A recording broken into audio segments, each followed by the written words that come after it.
Hey, it's Nay,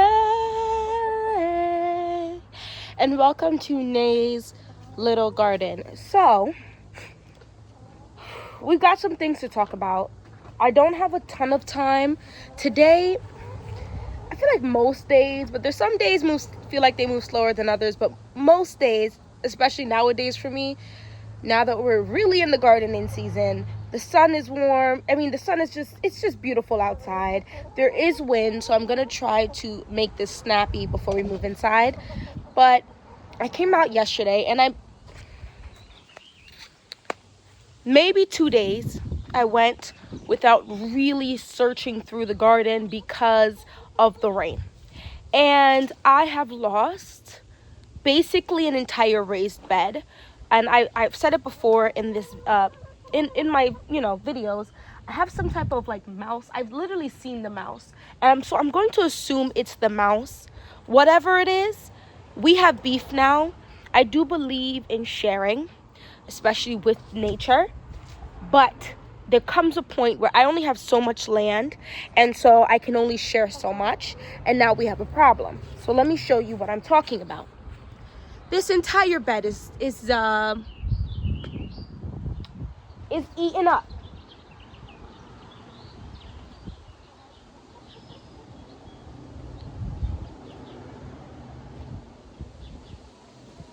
So what's interesting is it feels almost like it's very specific things that the animal's aiming for. I say this because I have a whole bunch of tomatoes, pepper, eggplant right here. They have not been touched. They look great. They're flourishing. Honestly, things are growing. And I'm trying not to let it upset me.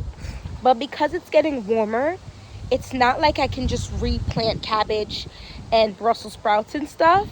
And so I kind of feel like I just wasted time, space, and energy. I purchased, I think, just about everything except for the flowers and stuff I put in there from Starts. So it feels like I even spent even more money.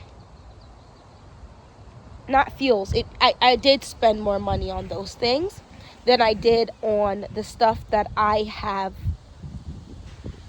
started from seed. I'm saying all of this to say I'm not very happy today. I'm trying not to make it affect my whole day, but I did in fact get a trap.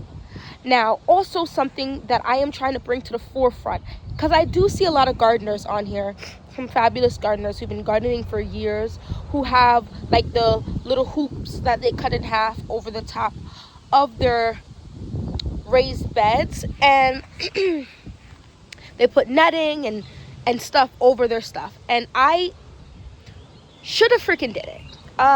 So I did go ahead and get some netting. Like I said, I might not be able to hit it before my kids get home. This might be a whole day video, to be honest with you, and that's completely fine. I need to get this netting up, and I need to do it immediately. I need to also get this. I got like a whole trap thing. I'm going to show you in a minute. But everything else really does look good. The plants are growing. I feel like there's that period after you plant out your plants, right, where you look at it and you look at it and you look at it, and week goes by, and maybe even a week and a half, 2 weeks go by, and you're like, why do I feel like it was growing more in the cell, right? And that is really and truly what transplant shock is, right? You hear about the term, you see, when they talk about it, you believe them, but you don't really believe something hardcore sometimes until you see it. And then you're like, oh my goodness. So the reason why I'm saying that, right, this raised bed right here, oh my gosh, this is giving me joy. And so I'm choosing to focus on this, and I'm going to show you my peach tree in a minute, okay? Because I was staring at these pepper and tomato plants that were in this raised bed for a minute, not really wondering. I know it's transplant shock and they need some time to get used to their stuff, but also like, what the actual sugar honey iced tea, and what am I doing wrong? And I'm trying to fertilize, and I'm trying to do this, and I'm trying to do that, and look, this whole section right here has like doubled in size, and the stalk is so thick. It might be my finger thickness now, which is awesome. I also want to come over here and talk about these sweet potato. I only planted 2, and I think I have 2 or 3 more bags going on. I might go ahead and get another thing of sweet potatoes from my local place. This one I got from, I think, Burpees or something. Ooh, don't quote me. From an online store that's a big box store. And they looked insane. And then they were flopping over after I planted them out. Now they look like they're about to do something. So I think I can say, I mean, obviously I haven't actually picked up anything out of them, but I think I can say relatively decently, even if something may look crappy when it comes to sweet potato slips, they might actually do a little thing. So yeah, let's go inside. I'm gonna show you real quick what it is that I oh, look at that sun. Hello, sun. What I am gonna do. Oh, real quick, the tree. These are growing. These are flourishing, to be honest with you. Oh my goodness. Now, I don't want to be warring with nature, okay? So I am very quickly going to spray this with BT because I feel like my apple tree got ransacked and I'm not here for that. So if you missed it, you got to go back in my videos. I did pluck off, I think, 6 or 7 of these to give them a little more space. I might go through again and pick off anything that look a little weird or still a little too close, not that they're growing. I'm going to pick this one off because this looks like something is getting to it. See, because they're starting to grow in size and attract the attention of living things. So yeah, we're going to go ahead and I think I'm gonna pick this one off too. So that's 2. I think I'm gonna take this one and I'm gonna spray this.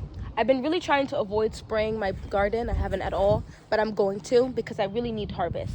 And I'm just spraying with BT, but spray with whatever makes you feel like it's gonna work for your garden. I know we're trying to do things a lot naturally and so on and so forth, but you know, we're trying to get some type of harvest. So yeah, this looks good. I also might net this as well because there's a lot of beautiful birds here. We love them and we want to keep that positive energy, okay? Oh, I know I said we were gonna go inside. I also want to show you how much my carrots have been ruined. I pulled out like 7 or 8 carrots yesterday because all of the tops are gone. And you know, if you know, the greenery at the tops is what's gonna help the carrots grow. Guys, I'm very disappointed about this because look how well they were growing. And I just feel like with all the tops missing off of some of them, wow, so sad. Sheesh. Let's go inside. one more thing. We are making our way inside, but just to bring a little more joy to this, I feel like it's been a little not so happy video so far, but this is where my grain stalks are kind of coming in clutch and I'm taking notes for next year. But I think I had a couple broccolis also in there, and we have, can you guys see, we have a broccoli head forming in a bunch. Can you guys see a bunch of this? So I do have a reasonable amount of brassicas in here, and they look to be doing what they need to do. And because I guess the little mouse is not coming up here, oh my gosh, there goes another little broccoli head. That makes me very happy. Not coming up here to destroy them. They're growing, and they're growing fairly well. So sometimes it does work to have different mediums going on here. Even look at my potato bag, grow bags. Those look really good as well. Holy moly. Yeah, I do have some broccoli coming in up here, so it's not like I'm not gonna harvest any brassicas this year. It's just gonna be a lot less than I intended, and that's just something to keep in mind. For real, let's go inside now. All right, so excuse the mess behind me, but we're gonna try to keep it moving here. I I got a few different things. Some may not even be useful in this moment. Some I'm just thinking for future usefulness. The first thing I got was a book. I'm trying to go, every time I go to one of my big box stores, like a Tractor Supply or something, trying to grab a book or something for knowledge purposes. Have I really in-depth read a lot of these books? I'm gonna keep it a buck with you now. I've read a couple chapters in every book that I purchased so far, and that's been the extent. I feel like, for me personally, fall, especially, but also winter, are the times where I read the most books I read all year. So I love reading. This is a little bit of a side note, right? I love reading. And when I say that, I mean I read sometimes anywhere from 1 to 10 books, maybe even 20. Yeah, let's say 1 to 20 books at any given month. Most of the time, one book, it's probably more like 1 book a week at minimum, but needless to say, you get what I'm saying. I love a good romance book. I love a good spicy book. I love a good slow burn. Mariana Zapata has me in a chokehold. I will read Lukov with Love and Wall of Winnipeg, perhaps twice a year, every year, for the rest of my life, because it's just so good. Anyway, I say all that to say I also love fiction, the Falling in Love with the Cyborg, all those great. I love a good I'm getting into that point in my life where I'm also getting into learning, right, while I read. Because for me, I've been reading my whole life, but I was able to do that by getting only enjoyment out of it. Now I feel like I can get knowledge and enjoy getting the knowledge out of it. I've been out of school for some years now, so now it's not like I have to read every single day in order to pass classes. It's I'm reading to sustain myself, my life, my kids, my husband, and to better our lives, right? So anyway, I said all that to say, this book that I got was A Good Living Guide to Medicinal Tea. 50 Ways to Brew the Cure for What Ails You by Jennifer Brown. Now, I have gotten a couple more books that I've actually heard other people online have talked about, like YouTube, but those are not the only books that are really good, and so I try to keep that in mind when I go ahead and look for books. So this time around, I got this one. I haven't heard anybody really talk about this. This was $15. It's a hardcover book. I need to do some rearranging in my house because I want to take one of my little bookshelf area things and make it solely about books like this. So I have gardening books, medicinal books, and baking books, and start putting them in one area, because I have bookshelves like that that's filled up with my fun books and my husband's books. So this one is for pain, menopausal symptoms, high blood pressure, insomnia, stress, digestive problems, persistent cough, and more. There's a bunch of stuff. I did go through this. Hyperactive tea, right? Lemon balm leaf, the spearmint leaf, hot water, and obviously you can put a little bit of honey and stuff in there, right? And this is saying like, oh, this is a tea that's completely safe for everyone in any quantity. There are some teas where they're like, okay, give kids a little less, right? So helpful herbs for hyperactivity as chamomile, lavender, lemon balm, spearmint. So I have a local Black woman-owned business. Love her to pieces, and I go there a reasonable amount. Sometimes just to talk to her, but oftentimes to purchase loose teas from her, right? And something I want to say for the past 3 months or so, I ended up being a little snippet in one of her posts, because I swear by lemon balm. We drink so much of that in this house that she's like, yeah, she actually has to sell me it by the bigger volume. But there's great things. I also am really getting into chamomile. I'm really falling in love with lavender, because I made lavender syrup, and it's probably one of the best things I've made in a long time. I need to get into feverfew. I'm growing rosemary. Yarrow I need to get into. Bilberry I need to get into. I keep hearing about this raspberry leaf. I don't know. I think my throat, I feel like I had a little itching on my tongue when I tried it, but I have to try it again and see if that was a thing or if I was just in my head. Cold and flu, chamomile, cinnamon, echinacea, elder, ginger, ginseng, lemon, marshmallow, plantain. I need to get into this plantain, because the only plantain I know about is the plantain that's like a banana and you fry it up and it's sweet when you let it ripen, right? That's clearly not what they're talking about. Plantain is an actual like plant, and you use a plant for herbal reasons. So anyway, this just seemed like a great book. So that is that. If I can find it on Amazon, I'm gonna link it in for this video. And if I forget to link it, please go ahead and remind me, because I do have 3 under 5 and a husband. So life gets busy. I also want to purchase another one of these. I know people are like, these are useless for tomato plants because the tomato plants get so darn big. As you guys can see, I am slowly but surely growing my garden, and permanent structures that will help build up my tomato plants is just not something I think I'm gonna be able to get into this year. I've done a really good job this year. So for now, these are gonna have to work. And you can take these down, as you can see, and compress them instead of just having the big round cages. And these can go for my pepper plants. You know what I mean? I might try overwintering a pepper plant. Let's not discuss it too much right now because we are just getting into gardening season. So it's gonna be stressful. Anyway, I got another one of these to put on a plant, and that's gonna do for now. I got some more landscape pins because I am putting landscape fabric. Please keep your negative, or, well, you can say that you don't like them, but don't get rude and disrespectful in my comment section, because I know some people feel a certain way about landscape fabric. We do in fact have quite a bit of poison ivy or something, some poison. And my husband got it really bad, and I have babies, and I didn't buy property to not let them have access to my property because I'm scared of poison ivy. You know what I mean? And I don't want them to get it. And I most definitely myself don't want to get it. So we're putting the landscape fabric down, and that's kind of that. And then we're putting wood chips over it. I'm putting wood chips over it. So I just got a bigger bag of this. I started out with one small bag, and I was like, what was I thinking? Then I got another small bag. What am I thinking? So this time I just got the big one with 75, because I feel like these are going to be useful regardless. And we'll see what next year brings. We might end up, there's a whole nother small little section I could turn into a bunch of raised beds as well. I went ahead and also got some shears.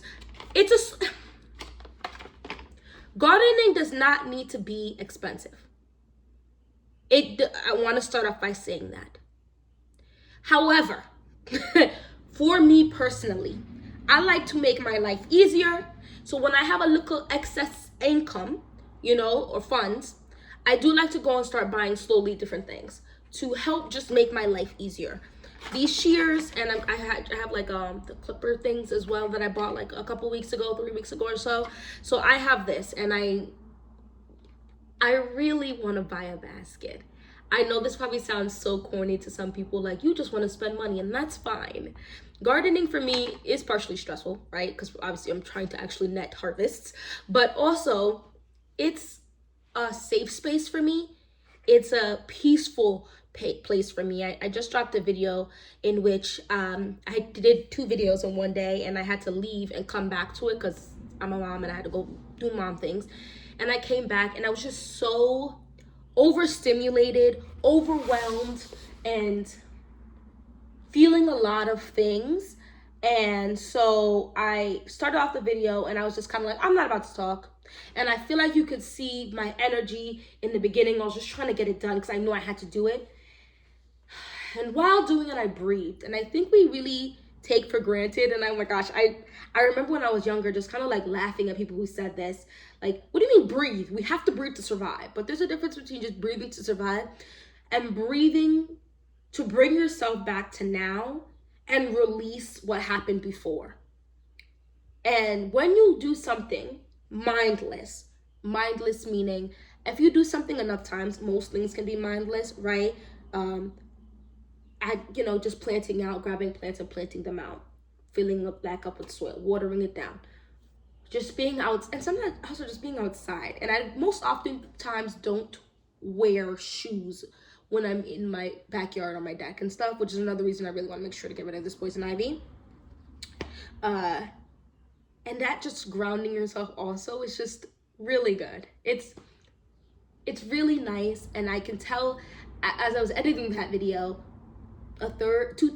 halfway through the video, I saw my body language loosening up, and then I started talking back into the camera and stuff like that, and smiling more and getting more excited. So that's just something to keep in mind. If you need to buy a tool or two, listen, if you know, Go to garage sales. You don't have to necessarily buy stuff brand new. Ask around. You know what I mean? If it's gonna make your life a little easier and put a smile on your face, it might be worth it. You have to gauge that from your own perspective. The other thing I bought here, which I know is not necessary, but it might make things a little easier, is a Take Root rooting hormone. Grow new plants from cuttings. So this can be used for a bunch of different things.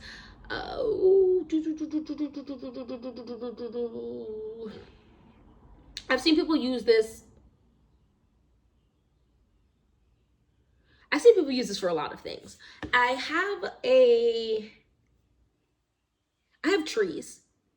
They're fetus trees, right? Fruit trees.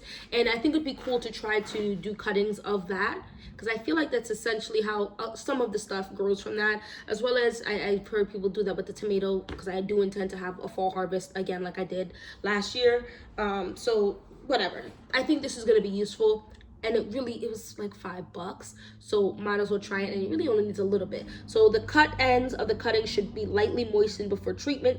Stir cut ends in Garden Safe brand Take Root rooting hormone powder. Remove excess powder by tapping on rim of container.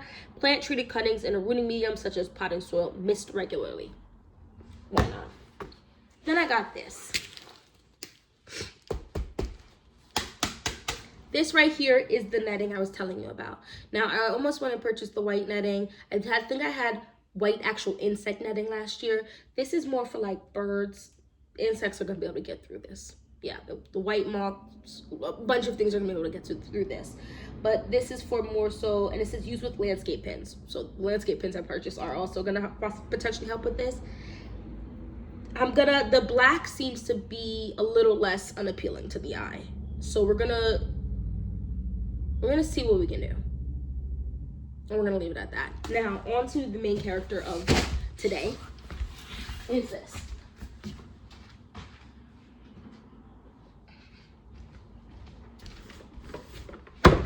Because I'm not playing with the animal that ate up that raised bed like that. Because that raised bed truly doesn't get a ton of sun. If I'm going to keep it a buck with you, it gets a okay amount, but it's not a ton. So I really don't even, sitting here like, oh, I should just pull those things out. What on earth can I plant? Like, maybe I'm going to try some carrots. I just don't know what I could really put there, because a lot of stuff needs a lot of sun. And so I need to catch the culprit. So this is kind of what I'm working with. One tunnel trapping station and 2 reusable snap traps. I really hate that I have to use this, but I'm not a fan of poison, guys. As you can tell with me having the issue with the poison ivy and stuff. So I'm gonna try to do this. I think you just put a little food on the inside so that they'll go in there. But I'm sorry, I tried. Anyway, that's all I want to talk about in this particular video. I'll probably do another video, maybe of doing the netting or putting this out, or we'll see what happens. But that's kind of all I wanted to talk about. Let me know of some really good books that you like that pertain to homesteading, right? So for me, gardening, baking, herbal teas, all of that falls under homesteading for me, which is kind of, I guess, like I have a people in my life call me a farmer. I'm not a farmer. I don't have nearly enough property for that, and I don't think I grow enough for that, but I definitely am aiming for like a modern homesteading life. There are certain things I refuse to be making from scratch. I've tried it. It doesn't seem worth it because of several reasons. That's not for this video. Anyway, let's talk down in the comment section, like I said, about the books. How do you handle your garden pests? What do you do to keep yourself positive when you have such setbacks like this, especially when you know it wasn't something you did? And I think that's what is bothering me the most, is I'm sitting here like, boy, oh boy, I've been watering, I've been fertilizing, I've been trying to take care of the plants to the best of my ability, and somebody came through and said, I'm gonna nyam up the while I plant them, and that's insane. Like, you couldn't just take a little bit? Greedy. Anyway, thank you so much for watching this whole video. Hopefully I'll see you in my next one. Bye bye.